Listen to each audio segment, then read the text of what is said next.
It was a bright but restless morning when Amelia stepped off the dusty stagecoach, her white dress dulled from the long journey and her heart thudding with the weight of uncertainty, for she had agreed to a marriage arranged through letters, an agreement forged not by love but by necessity, as her widowed father had debts and her younger siblings needed a chance at survival, so she bravely set out to marry a rancher she had never met, carrying only a hope that God's hand was guiding her path.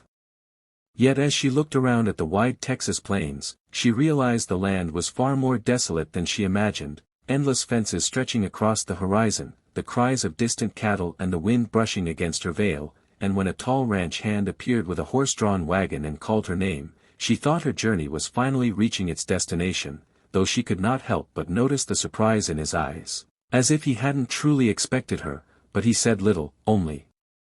that, "The boss is waiting," so she followed, clutching her suitcase tightly, unaware that fate had just twisted her story in a way no letter could explain. The wagon jolted across rough terrain, past pastures where cowboys worked under the scorching sun, until they reached a sprawling ranch house with weather-worn wood and a quiet heaviness about it, unlike the lively homestead she had imagined, and as she stepped down from the wagon, a child's laughter pierced the air, light and fragile, and a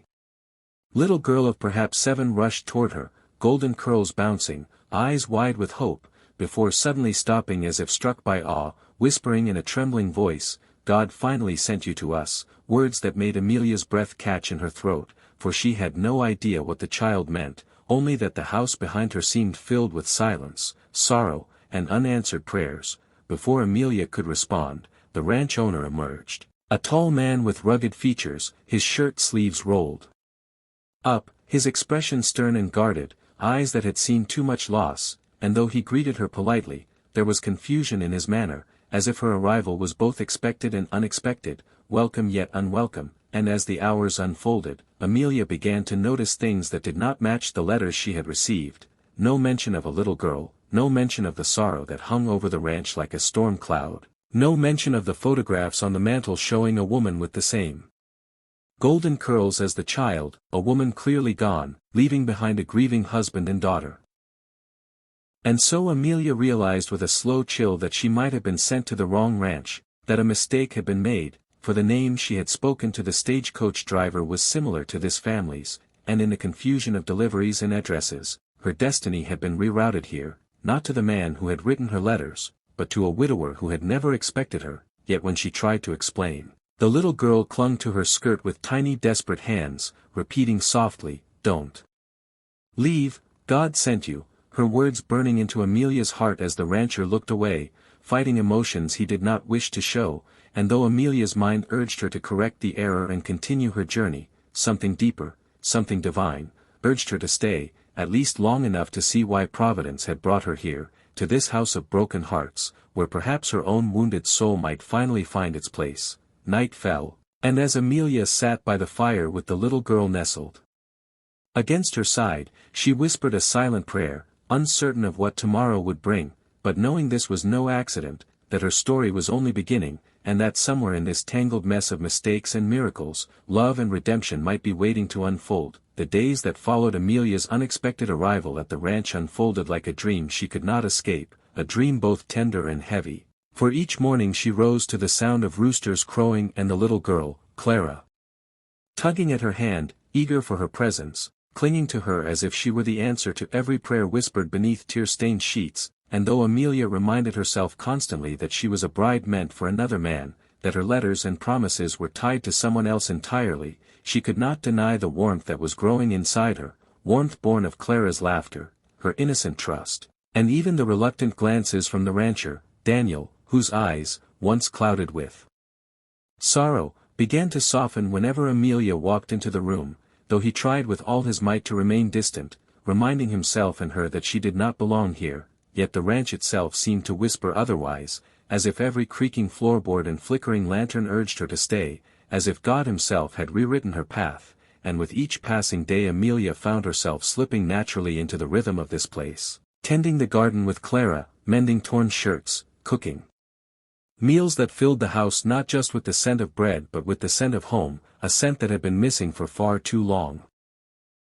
Daniel, however, wrestled with his conscience, for though he saw the light returning to his daughter's eyes, though he felt his heart stirring in ways he thought buried forever beside his late wife, he feared that accepting Amelia's presence meant betraying the past, so he kept his words measured, his distance clear, until one evening, when a violent storm rolled across the plains, rattling windows and tearing at the fences, Clara awoke screaming, haunted by a nightmare of her mother's absence.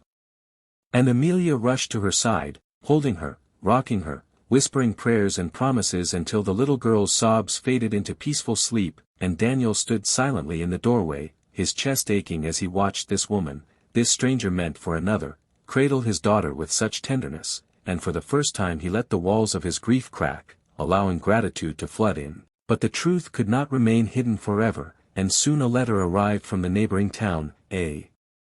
letter from the rancher who had actually written to Amelia, demanding to know why his bride had not appeared, and with that revelation Daniel stiffened, Amelia's face paled, and Clara clung tighter than ever, begging her not to leave, whispering again, "God sent you to us, Mama said he would," words that struck Daniel like a lightning bolt, for his late wife's final prayer had been that God would not leave Clara alone. And now he began to wonder if Amelia's misdirected journey was no mistake at all. Amelia, torn between duty and destiny, prayed fervently for guidance, and in that prayer she felt a peace wash over her, a peace that told her love was not bound by contracts or mistakes, that sometimes God used the strangest detours to lead hearts exactly where they were meant to be, and so when the day came for her to choose, when the wagon was waiting to take her to the man who had written the letters, Amelia looked into Clara's pleading eyes, then into Daniel's weary but hopeful face. And she spoke words that would change all their lives. "I was sent here for a reason, and I believe that reason is you," and in that moment Daniel's stoic mask broke, tears streaming freely as he took her hands, finally allowing himself to embrace the gift of a second chance. Life on the ranch blossomed anew after that, with laughter echoing across the fields, Clara skipping joyfully with the certainty that her prayers had been answered, and Amelia, once uncertain and afraid, now walking with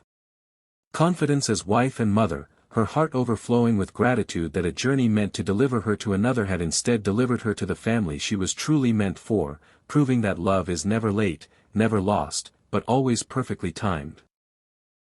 And so, dear listener, as you reflect on this story of faith, love, and destiny, remember that sometimes the wrong road is the right one after all, sometimes mistakes are miracles in disguise, and if this story touched your heart, if it reminded you that God's plans are greater than our own, then make sure to subscribe to our channel, because more stories like this, stories of hope, of second chances, of faith, are waiting just for you, ready to bless your life the way this one blessed Clara,